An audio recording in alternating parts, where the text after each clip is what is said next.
जब जब उठी है नजर गलत इरादों से हमारी तरफ, तब तब मिट्टी में मिला दिए हैं हमने दुश्मनों के हौसले। ये हिंदुस्तान है मेरे दोस्त, यहाँ शेर पाले जाते हैं। जो खंजर दिखाता है हमें, उसी की कब्र यहीं खोदी जाती है। साजिशों का जाल बुनने वालों, सुन लो एक बात। भारत की मिट्टी ने जन्म दिया है उन वीरों को जो मौत से खेलते हैं और दुश्मनों के दिल में दहशत भर देते हैं। नमस्कार, आप देख रहे हैं Indian TV news ITN national पर प्रसार एपिसोड। आज का प्रसार बेहद खास होने वाला है, बेहद गंभीर और बेहद जरूरी होने वाला है, क्योंकि आज हम बात करने जा रहे हैं एक ऐसे खतरे की जो भारत की सीमाओं पर मंडरा रहा है। एक ऐसे व्यक्ति की जिसके मन में भारत के खिलाफ साजिशों का पूरा जाल बुना जा रहा है। एक ऐसे शख्स की जो परवेज मुशर्रफ की ब्लीड इंडिया पॉलिसी को फिर से जिंदा करने की कोशिश में लगा हुआ है। हम बात कर रहे हैं पाकिस्तान के सेना प्रमुख फील्ड मार्शल आसिम मुनीर की। वो मुनीर जिसने अभी हाल ही में पाकिस्तान में इतनी ताकत हासिल कर ली है कि अब वो सिर्फ आर्मी चीफ नहीं रहा, बल्कि पाकिस्तान का सुप्रीम लीडर बन चुका है, जिसके हाथ में अब तीनों सेनाओं का परमाणु हथियारों का नियंत्रण है। और सबसे खतरनाक बात कि भारत के खिलाफ कुछ भी करने की पूरी आज़ादी है उसके पास। लेकिन सवाल ये है कि क्या मुनीर सचमुच भारत के लिए इतना बड़ा खतरा है? क्या उसके मन में इतनी बड़ी कोई साजिश चल रही है? आज हम बताएंगे कि भारत की सुरक्षा एजेंसियां इस खतरे को लेकर क्यों अपना विचार प्रकट कर रही हैं।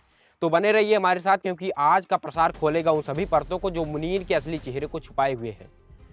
मुनीर, यह नाम आज पूरे भारतीय सुरक्षा तंत्र के लिए कोई बड़ी चिंता का विषय नहीं है, लेकिन सबसे पहले समझते हैं कि आखिर यह शख्स है कौन और इसने इतनी ताकत कैसे हासिल कर ली। साल 2022 में इमरान खान को पाकिस्तान की सेना ने तख्ता पलट करके हटाया था।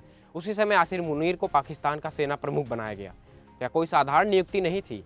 मुनीर वो शख्स था जो इमरान खान का कट्टर दुश्मन था, कट्टर विरोधी था और सत्तारूढ़ गठबंधन का समर्थक था। मुनीर के सेना प्रमुख बनने के बाद पाकिस्तान की राजनीति पूरी तरह बदल गई। उसने अपने विरोधियों को एक एक करके हटाया और शुरू किया अपने वफादारों को महत्वपूर्ण पदों पर बिठाना। इमरान खान को भ्रष्टाचार के आरोपों में जेल में डाल दिया गया और 14 साल की सजा सुनाई गई। अब पाकिस्तान में मुनीर की हैसियत सिर्फ एक सेना प्रमुख की नहीं है, बल्कि वो पाकिस्तान का असली सुप्रीम लीडर बन चुका है। और अब हाल ही में पाकिस्तान के 27वें संविधान संशोधन के जरिए चीफ ऑफ डिफेंस फोर्स का एक नया संविधान, एक नया पद बनाया गया है। इस पद पर मुनीर की नियुक्ति की गई है, जिसका मतलब है कि अब पाकिस्तान की थल सेना, नौसेना और वायुसेना तीनों का नियंत्रण एक ही व्यक्ति के हाथ में होगा। इतना ही नहीं, पाकिस्तान के परमाणु हथियारों की कमान भी अब सीधे मुनीर के हाथों में होगी। पहले यह अधिकार राष्ट्रपति और कैबिनेट के पास होता था, लेकिन अब पूरे न्यूक्लियर प्रोग्राम का इंचार्ज सिर्फ मुनीर के पास है। सबसे खतरनाक बात यह है कि संविधान संशोधन में मुनीर को राष्ट्रपति जैसी ताउम्र कानूनी सुरक्षा दे दी गई है।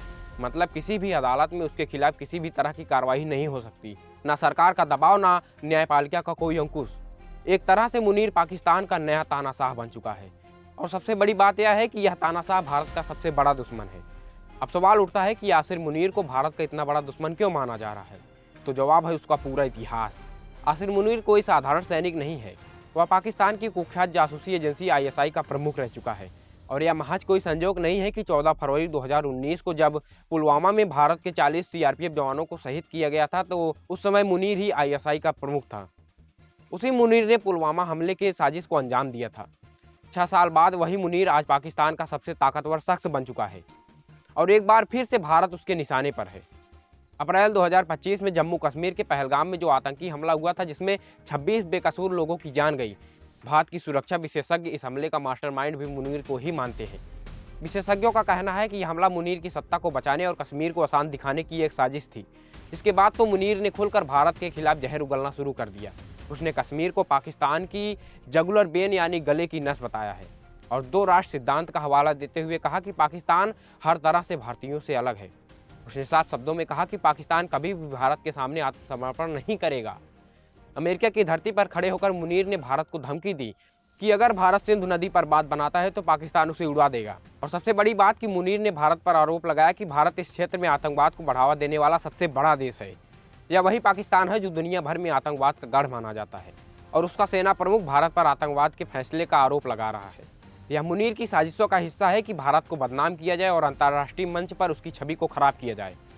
अब आते हैं सबसे महत्वपूर्ण सवाल पर कि आखिर मुनीर के मन में भारत के खिलाफ क्या बड़ी साजिश चल रही है। भारतीय सुरक्षा विशेषज्ञों और खुफिया एजेंसियों का मानना है कि मुनीर परवेज मुशर्रफ की कुख्यात ब्लीड इंडिया पॉलिसी को फिर से लागू करने की कोशिश कर रहा है। मुशर्रफ की इस नीति के तहत भारत को परंपरागत युद्ध से नहीं बल्कि हजार छोटे छोटे घावों से कमजोर करने की योजना थी। आतंकी हमले, सीमा पर छिटपुट संघर्ष, आर्थिक अस्थिरता और सामाजिक तनाव फैलाकर भारत को अंदर से खोखला करना, यही था मुशर्रफ का असली मकसद। मुनीर की नीतियां भी बिल्कुल वैसी ही हैं। ऑपरेशन सिंदूर के बाद जब भारत ने पाकिस्तान और पीओके में आतंकियों के ठिकाने को निशाना बनाया और पाकिस्तान को भारी नुकसान हुआ, तब पाकिस्तान ने परमाणु हमले की अप्रत्यक्ष धमकी दी, लेकिन भारत ने इस सिरे को खारिज कर दिया। जब यह रणनीति असफल हो गई, तब मुनीर ने अपनी नीतियों का रुख बदला और फिर से अप्रत्यक्ष हमले की पॉलिसी अपनाने के संकेत दिए। पाकिस्तान की सेना के पूर्व अधिकारी आदिल रजा ने एक सनसनीखेज खुलासा किया। उनका दावा है कि मुनीर अब भारतीय नौसेना पर एक भीषण हमले की साजिश कर रहा है। इस योजना में चीन की भी मदद ली जा रही है। आदिल रजा ने बताया कि मुनीर की योजना भारतीय नौसेना के 20 युद्धपोतों को डुबाने की है। इसके लिए पाकिस्तान अपने पुराने मिराज लड़ाकू विमानों का इस्तेमाल करने की योजना बना रहा है, जो जानबूझकर भारतीय वारशिप से टकराने के लिए तैयार किए जा रहे हैं। दिल्ली में 10 नवंबर को हुआ विस्फोट एक स्लीपर सेल का खुलासा भी मुनीर की इसी नई ब्लीड इंडिया की योजना का हिस्सा माना जा रहा है। NIA की जांच में सामने आया कि इस धमाके में जैसे मोहम्मद और ISI का सीधा हाथ था। फरीदाबाद से 2500 से ज़्यादा किलो विस्फोटक बरामद किया गया, जिसमें साफ हो गया कि यह कोई छोटा मोटा हमला नहीं था, बल्कि एक बड़ी साजिश का हिस्सा था। इस नेटवर्क का मकसद देश में कई हिस्सों में एक साथ हमले करने का था। आदिल रजा के मुताबिक मुनीर को भी पाकिस्तान में लोगों का समर्थन चाहिए और भारत से युद्ध जैसा माहौल बनाकर वह खुद को एक मजबूत नेता के तौर पर पेश करना चाहता है। पाकिस्तान की सेना के अंदर के सूत्रों ने बताया कि मुनीर के पास अब युद्ध करने के अलावा कोई विकल्प नहीं है, क्योंकि यही उसकी राजनीतिक और व्यक्तिगत अस्तित्व बचाने का तरीका है। मुनीर भारत के साथ संघर्ष में जाएगा, यह लगभग तय है। और सबसे बड़ी बात यह है कि मुनीर को अमेरिका का भी समर्थन मिल रहा है। अमेरिकी राष्ट्रपति डोनाल्ड ट्रंप ने मुनीर को 2 बार अमेरिका बुलाया और व्हाइट हाउस में लंच के लिए भी बुलाया था। अमेरिका की सेना दिवस के मौके पर भी मुनीर को विशेष अतिथि के रूप में आमंत्रित किया गया। यह सब मुनीर के हौसले को बुलंद कर रहा है और वह अमेरिका की धरती से भारत को परमाणु हमले की गीदड़ धमकी भी दे रहा है। यहाँ एक बात साफ कर दे कि मुनीर की यह साजिश से भारत को डरा नहीं सकती। भारतीय सुरक्षा एजेंसियां पूरी तरह से सतर्क हैं और मुनीर की हर हरकत पर नज़र रखी जा रही है। ऑपरेशन सिंदूर ने साबित कर दिया कि अगर ज़रूरत पड़ी तो भारत पाकिस्तान की ज़मीन में घुसकर आतंकियों को ख़त्म कर सकता है। भारतीय सेना ने पाकिस्तान के सैन्य ठिकानों को भी निशाना बनाया और भारी नुकसान भी पहुँचाया। यह साफ संदेश था कि भारत अब चुप बैठने वाला देश नहीं है। भारतीय खुफिया एजेंसियाँ मुनीर के हर कदम पर नज़र रख रही हैं। उसकी हरकतें, उसकी दिमागी साजिश, उसकी ताकत और उसकी कमजोरियों का पता लगाना भारत की रणनीति का केंद्र बन गया है। जब मुनीर ने सीमा पर भारतीय सैन्य ठिकानों को निशाना बनाने की कोशिश की तो भारतीय सेना ने तगड़ा जवाब दिया। यह संदेश साफ था कि अब हर हमले का जवाब दोगुनी ताकत से दिया जाएगा। और यहाँ पर आता है वो सवाल जो हर भारतीय के मन में होना चाहिए कि हमारी पहचान क्या है। भारत वो देश है जिसने हजारों साल की गुलामी के बाद अपनी संस्कृति नहीं खोई। भारत वो सभ्यता है जिसने शून्य की खोज की, योग दिया, फांसी पर लटक गए, सर कटा लिए, मगर कभी आत्मसमर्पण नहीं किया। लेकिन साथ ही भारत वो राष्ट्र भी है जिसने हर आक्रमणकारी को मुंहतोड़ जवाब भी दिया। भारत की पहचान है शांति में विश्वास, लेकिन युद्ध के लिए हमेशा तैयार रहना। भारत की पहचान है अहिंसा का सम्मान, लेकिन अन्याय के खिलाफ खड़े होने का साहस। भारत की पहचान है वसुधैव कुटुंबकम, यानी पूरी दुनिया एक परिवार है, लेकिन जो हमारी माँ भारती पर नजर उठाएगा उसकी आंखें निकाल लेने का दम भी है हमें। आज का भारत वो भारत नहीं है जो दशकों पहले था। आज का भारत आत्मनिर्भर है, ताकतवर है और अपनी सुरक्षा के प्रति पूरी तरह से सजग है। आज की यह कहानी मुनीर के खतरे की, उसके साजिशों की और भारत की तैयारी की थी।